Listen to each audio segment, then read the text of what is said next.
Hi, hearts. There comes a moment on the path of divine union when the noise finally stops. You wake up one morning and realize there's no more chasing, no more waiting, no more testing. Just peace, a peace so deep it almost feels foreign. Because your nervous system, after years of intensity, doesn't quite know what to do with stillness. You keep expecting the next wave, the next trigger, the next lesson, but it doesn't come, and that's when you realize this is what you prayed for, this quiet, this grounded, simple love, the kind that doesn't perform or prove, it just is. But what most people don't talk about is what happens after that peace. Because peace isn't the end of the journey, it's the foundation for a new one. When the fire has done its work, when the illusions have burned away, when the love no longer needs to test itself strength, what comes next is building. Building partnership, building life, building form for everything that love has revealed. Is the moment when divine union stops being energy and starts being structure. And I want to talk about that because that's where I am now. For the past 2 years, my whole life has been one long rebirth, not just emotionally, but in every possible way. The language I speak, the way I create, the frequency I transmit, everything changed. When I stepped into union, something shifted inside me so profoundly that even my own voice started to sound different. I used to speak in another language, and now I live in the one that matches my vibration. It wasn't a decision, it was a resonance. When you rise into a higher octave of love, you start creating from that octave. You can't speak from the old frequency anymore. It's too small for what you have become. And the same thing happens in divine union. Once you have reached that calm, that finally arrived feeling, you realize you have actually just reached the next threshold. Because love at this level isn't about healing each other anymore. It's about building together, consciously, peacefully, practically. Not from trauma, not from lack, not from emotional chaos, but from clarity. And that's the funny thing. When peace arrives, you almost miss the chaos. You were so used to the constant movement, the emotional storms, the highs and lows, that stability feels like emptiness. But it's not emptiness, it's potential. It's the blank canvas where divine union starts creating life. Building partnership means learning how to exist as two complete beings who choose to share space, not because they need each other, but because they recognize themselves in each other. And that sounds beautiful, but it's also real work.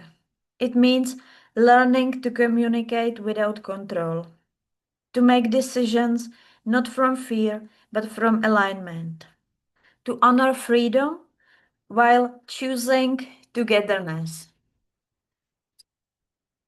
It means realizing that the peace you prayed for wasn't meant to be a permanent vacation from life. It was meant to be the foundation from which life can now unfold. Because divine union doesn't mean floating above the world.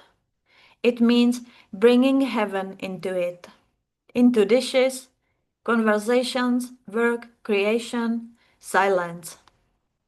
And that's where I am right now, learning to build. To take this massive energy that once only existed as vision, devotion, vibration, and give it shape. Sometimes it's messy, sometimes it's painfully human, but it's also sacred in a way that chaos never was. Because now the love doesn't need to prove itself through pain, it expresses itself through presence. And if you are here, if you are watching this and you feel that same strange peace that almost scares you, know that you are not lost. You are just shifting from transformation into embodiment, from longing into living, from energy into structure. This is where divine union becomes partnership, where you start creating a life that mirrors the vibration you worked so hard to reach. You are not falling backward, you are grounding heaven. After the peace comes the building, and that's not a step down, that's ascension made visible. You know what I find funny? How people talk about divine partnership like it's a prize. Like once you meet your person, you will just walk hand in hand through rose gardens, quoting Rumi to each other, glowing in eternal bliss. No, that's not how it works. Not if it's real.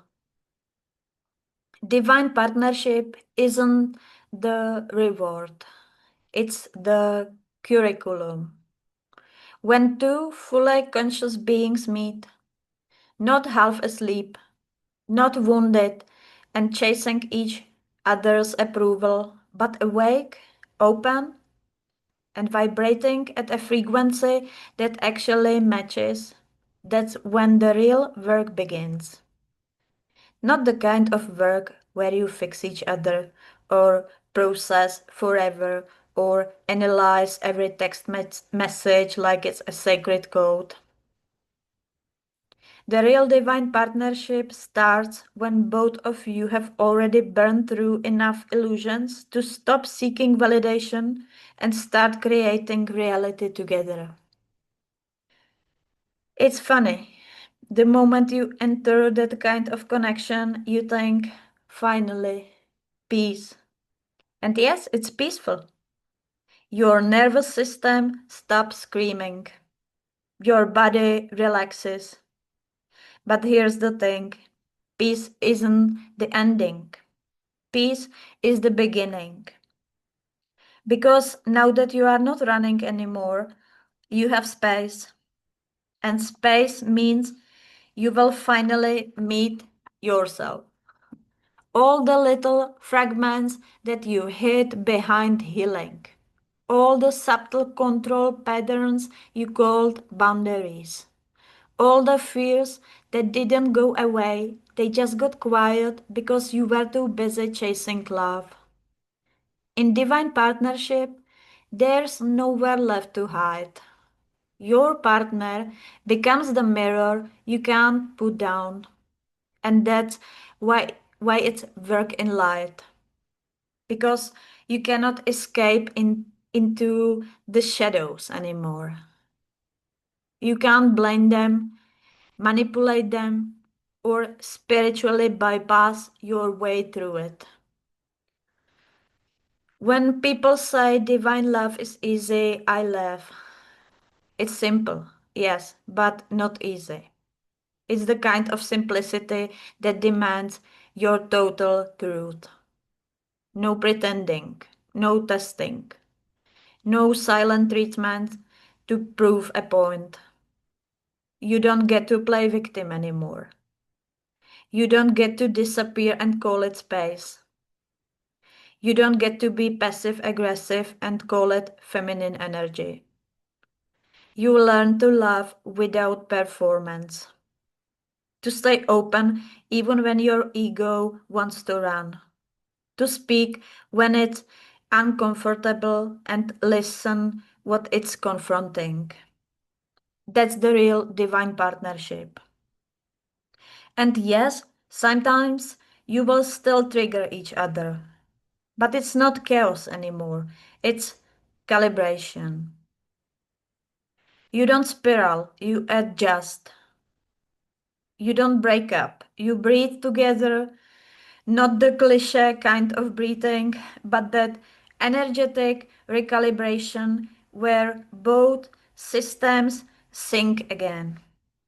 It's like learning a new instrument. Two frequencies constantly tuning so that the melody doesn't collapse into noise. People love the words divine masculine and divine feminine.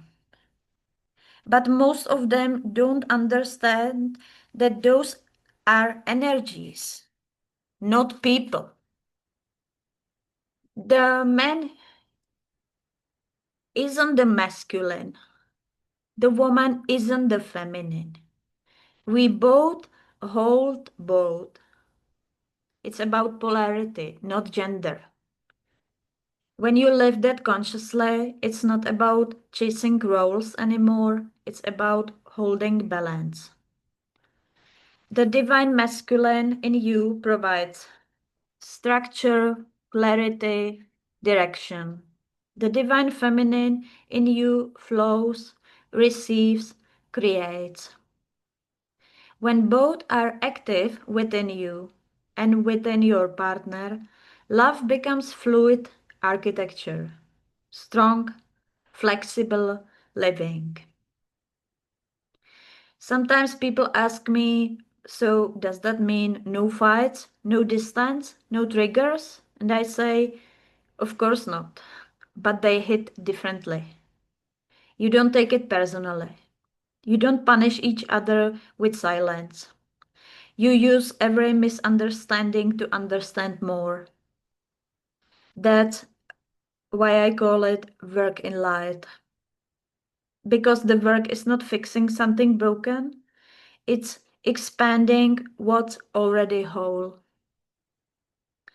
And maybe that's the biggest shock for most people. They think divine partnership will finally end their loneliness, but instead, it teaches them how to be alone inside togetherness.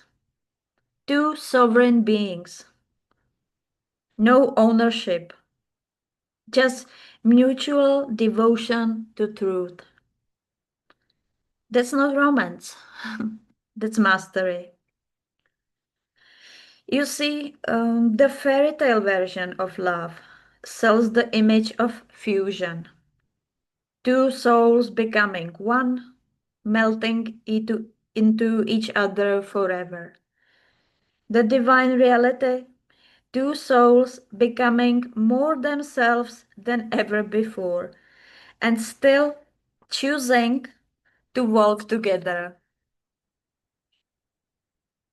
Because love doesn't erase individuality, it magnifies it. So when I hear people say, oh, I want my divine partner, I sometimes smile and think, are you sure? Because it will ask you to become your highest self daily. It will take everything false and burn it off. Your victimhood, your projections, your excuses, your comfort zones. Until what's left is you, naked, real, luminous, calm. That's divine partnership, not a fairy tale. A daily devotion to living truth together. And if you are in it or preparing for it, just remember peace isn't the end, it's the door